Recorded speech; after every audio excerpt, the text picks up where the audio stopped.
O terceiro pecado, mãos que derramam sangue inocente. Quando se fala em derramar sangue inocente, logo pensamos em crimes de assassinato. E é verdade que tirar a vida de outra pessoa é algo gravíssimo, pois a vida é um dom de Deus e ninguém tem o direito de destruí-la. Mas esse pecado vai além de causar a morte de alguém. Ele também trata de agressões físicas. Quantos maridos aparentam ser homens bons dentro da igreja, mas quando estão em casa, se transformam e são violentos com as suas esposas e filhos? Deus odeia isso. Todos nós conhecemos o mandamento, não matarás. Mas quando Jesus estava no Monte das Oliveiras, ele ensinou a essência dessa ordem e disse algo interessante. Vocês ouviram o que foi dito aos seus antepassados, não matarás, e quem matar estará sujeito a julgamento. Mas eu lhes digo que qualquer que se irar contra o seu irmão estará sujeito a julgamento. Também qualquer que disser a seu irmão, racá, será levado ao tribunal.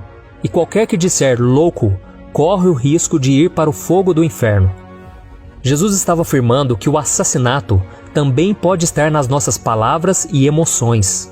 Só pelo fato de guardarmos ódio no coração contra alguém, já significa que estamos desobedecendo o sexto mandamento, como disse o apóstolo João. Todo aquele que odeia a seu irmão é assassino. Então vamos orar pedindo que Deus nos capacite a respeitarmos a vida do nosso próximo e amarmos as pessoas, inclusive os nossos inimigos. O quarto pecado, coração que traça planos perversos. Quando Satanás lança uma semente do mal sobre nós, ela pode se instalar em nosso coração.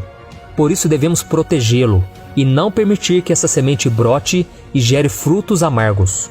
Porque Deus não se agrada das pessoas que têm um coração mau, onde só há intenções ruins, como o rancor, o ódio, a inveja, o desejo de vingança, entre outros sentimentos.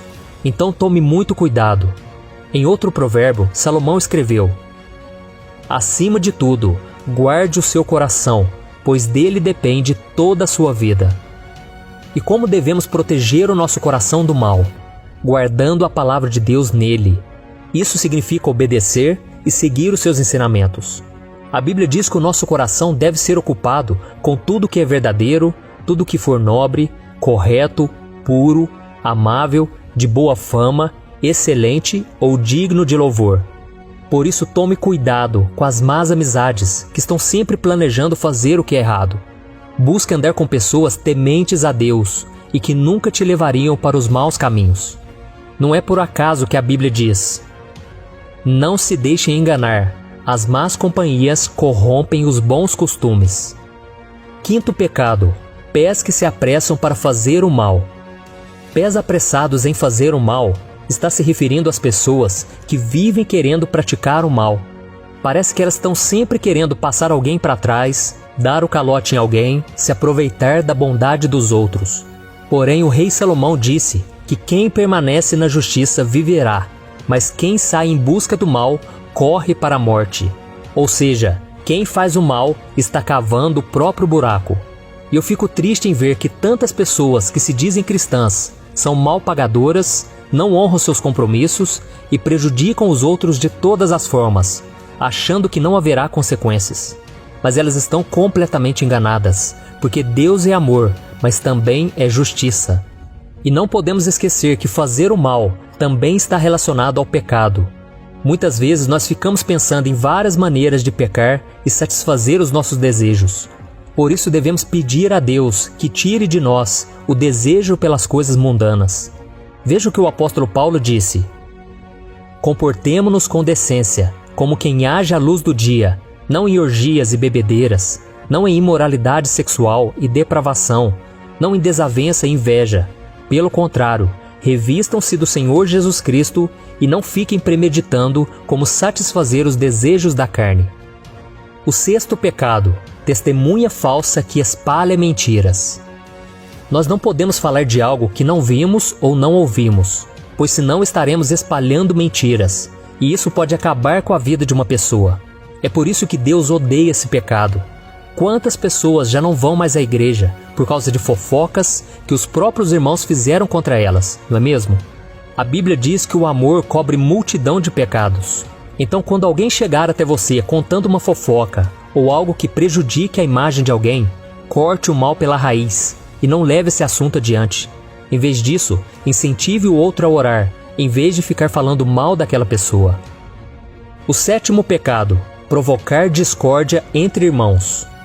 Dos 7 pecados listados em Provérbios capítulo 6, este não apenas aborrece ao Senhor, como também é detestável aos seus olhos.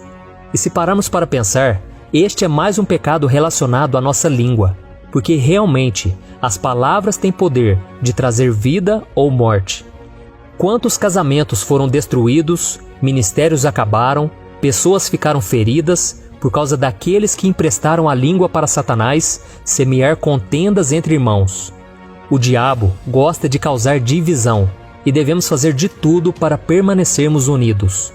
Veja o que Jesus disse: todo reino dividido contra si mesmo será arruinado, e toda cidade ou casa dividida contra si mesma não subsistirá.